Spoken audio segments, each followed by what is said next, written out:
tahun gunting pita kira-kira masuk akal nggak? Tetapi jangan mengatakan ini kehebatan kita 1 tahun gunting pita. Lagi jangan dikit-dikit istana dan jangan ganggu Pak Jokowi. Itu urusan saya, Muldoko ini.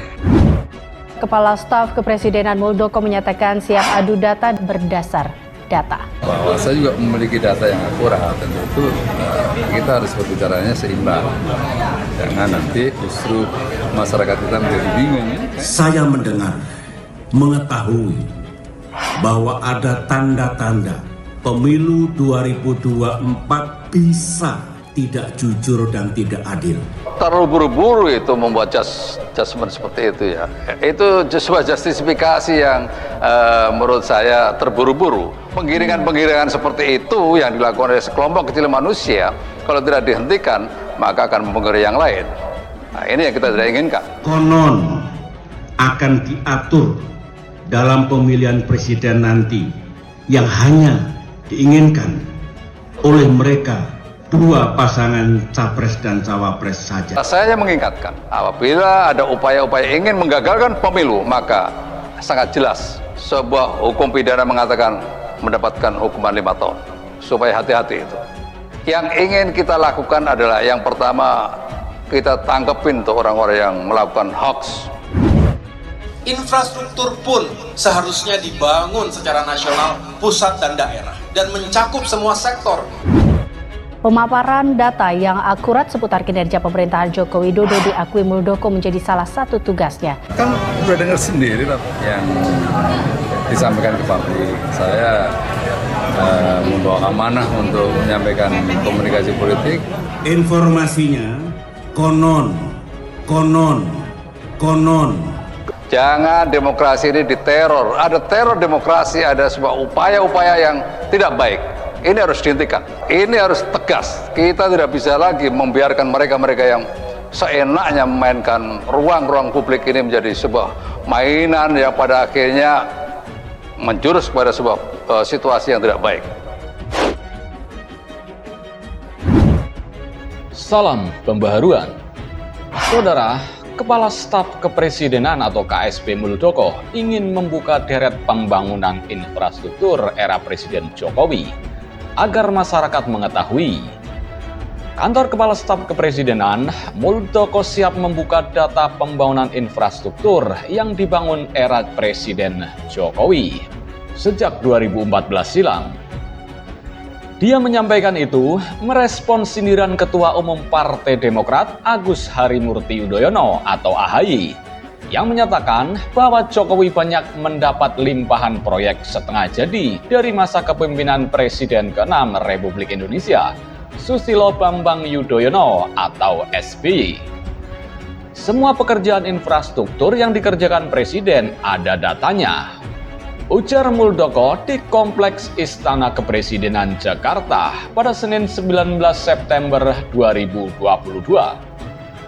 Muldoko menegaskan KSP memiliki data lengkap ihwal pembangunan.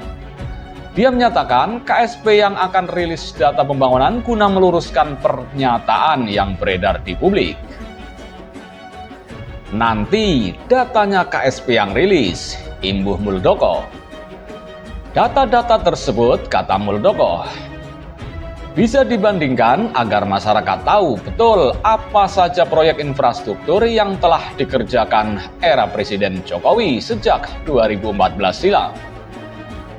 Ada datanya dan itu bisa diperbandingkan supaya clear. Jadi jangan nggak perlu membanding-bandingkan seperti itu, ungkap Muldoko. Sebelumnya, Ketua Umum Partai Demokrat Agus Harimurti Yudhoyono atau AHY menyindir pemerintahan saat ini banyak mendapat limpahan proyek setengah jadi dari masa kepemimpinan Presiden SBY. Menurut dia, tak sedikit proyek yang sebenarnya sudah dimulai di era sebelumnya. Kadang-kadang saya speechless juga mengatakannya, tapi kenapa sih kita tidak kemudian mengatakan terima kasih telah diletakkan landasan? Telah dibangun 70%, 80%, sehingga kami tinggal 10%, tinggal gunting pita saja. Terima kasih Demokrat, terima kasih SBY, begitu ungkap AHY dalam Rapimnas Partai Demokrat di Jakarta Convention Center pada Kamis 16 September 2022.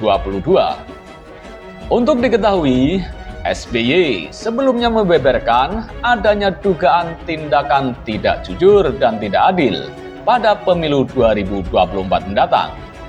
Dia menyebut ada upaya agar Pilpres 2024 nanti hanya akan diikuti oleh dua pasangan Capres-Cawapres yang dikehendaki. Itulah sebabnya SBY mengaku harus turun gunung menghadapi pemilu 2024. Hal itu diungkapkan SBY saat rapat pimpinan nasional atau Rapimnas Partai Demokrat 2022 di Jakarta Convention Center pada Kamis 15 September 2022. SBY melihat ada tanda-tanda Pilpres 2024 bakal digelar tidak jujur. Hal ini mendapat reaksi PDIP. PDIP bereaksi pernyataan SBY soal peluang Pilpres 2024 bakal digelar tidak jujur. SBY mengatakan akan terpaksa turun gunung menghadapi pemilu 2024 mendatang karena ada tanda-tanda pemilu tidak jujur, kata SBY. Para kader, mengapa saya harus turun gunung menghadapi pemilu 2024 mendatang? Saya mendengar, mengetahui bahwa ada tanda-tanda pemilu 2024 mendatang bisa tidak jujur dan tidak adil, kata SBY dalam sebuah video yang beredar pada Jumat 16 September 2022. SBY menganggap Pilpres 2024 hanya diikuti dua pasangan calon presiden dan calon wakil presiden. Konon akan diatur dalam pemilu presiden nanti, yang hanya diinginkan oleh mereka dua pasang capres dan cawapres saja yang dikehendaki oleh mereka, tutur SBY. SBY khawatir jika Partai Demokrat sebagai oposisi tidak bisa mengajukan capres dan cawapresnya. Informasinya, Demokrat sebagai oposisi jangan harap bisa mengajukan capres dan cawapresnya sendiri, bersama koalisi tentunya. Jahat bukan? Menginjak hak-hak rakyat bukan? Ucap SBY kepada ribuan kader Demokrat di Rapimnas Partai Demokrat. Sementara itu, beberapa tahun lalu, Muldoko juga pernah berpesan agar para elit politik dan siapapun jangan sampai mencederai demokrasi dengan menyebarkan berita hoaks dan menyesatkan. Kepala Staf Kepresidenan KSP Muldoko mengingatkan para elit politik taat pada aturan yang berlaku dan tidak mencederai demokrasi yang telah terbangun dengan baik di negeri ini. Demokrasi itu tidak boleh dicederai dan diteror oleh siapapun.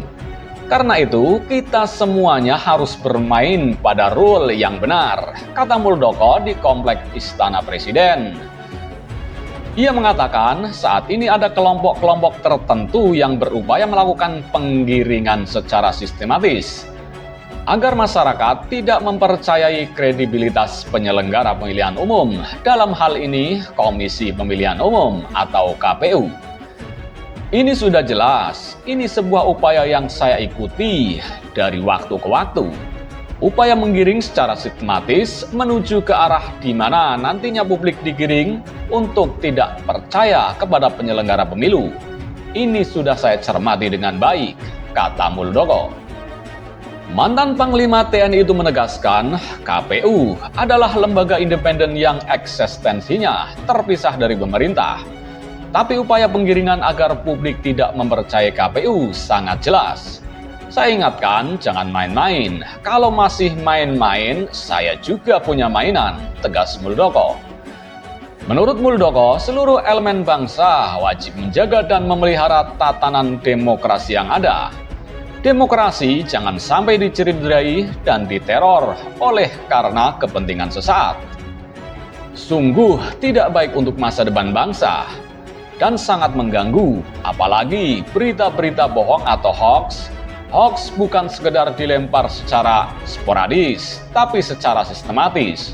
Semua arahnya sudah jelas, dalangnya sudah tahu, nanti akan ketahuan, kata Muldoko. Sementara itu, Direktur Center of Economic and Law Studies atau CELIAS, Bima Yudhistira juga mengkritik pernyataan AHY tentang infrastruktur itu. Menurut dia, infrastruktur dibangun di era pemerintahan siapapun mengalami banyak masalah. Misalnya, nafsu membangun infrastruktur dengan anggaran 400 triliun rupiah per tahunnya dari anggaran pendapatan belanja negara atau APBN. Ditambah lagi, penguasaan kepada badan usaha milik negara atau BUMN, kredit sindikasi dari perbankan yang dialirkan kepada infrastruktur. Menurut dia, problem dalam infrastruktur adalah efektivitas dari proyeknya yang ternyata tidak sesuai dengan harapan. Buktinya, tutur Bima adalah biaya logistik masih cukup tinggi, berkisar 23,5% dari PDB. Ia berujar tidak ada penurunan biaya logistik secara signifikan. Padahal tujuan awalnya infrastruktur itu meningkatkan konektivitas dan menurunkan biaya logistik. Karena Indonesia merupakan salah satu negara dengan biaya logistik yang paling mahal di kawasan, ujar Bima kepada Tempo pada Jumat 16 September 2022.